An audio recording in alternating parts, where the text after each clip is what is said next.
మీరు శివభక్తులైతే శివుడు అంటే నిజంగా ప్రేమ ఉంటే ఇప్పుడు చెప్పే ఒక టూరిస్ట్ ప్లేస్ ఉంటుంది, చాలా బాగుంటుంది. కర్ణాటకలోని సిరిసి అనే ఒక జిల్లాలోని షాన్మాల అనే ఒక గ్రామంలో ఒక నది అయితే ప్రవహిస్తూ ఉంటుంది అనమాట. సో అక్కడ ఏంటంటే నీళ్లు తగ్గే కొద్దీ 1008 లింగాలు బయటపడతాయి అన్నమాట. సో అప్పటి పూర్వకాలంలో ఒక రాజు ఒక రాజు తను చెప్పిన గురువు అంటే సంతాన ప్రాప్తి అయితే కలగలేదు వాళ్ళకి.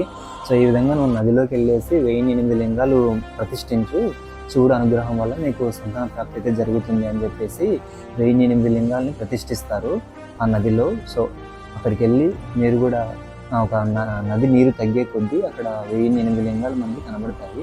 సో అక్కడికి ప్రజలు ఎక్కడి నుంచో వచ్చి దర్శించుకుంటారంట, ఏమైనా కోరికలు తీరుతాయంట, అలాగే సంతానం లేని వాళ్ళకి సంతానం కూడా కలుగుతుందంట. సో నేను చెప్పిన ప్రదేశానికి అయితే వెళ్ళండి, చాలా బాగుంటుంది. 1008 లింగాలు కనబడతాయి. సో నేను వీడియో కూడా చూపిస్తాను. సో శివుడి మీద ప్రేమ ఉంటే, భక్తి ఉంటే హరహర మహాదేవ్ అని కామెంట్ చేయండి. Thank you.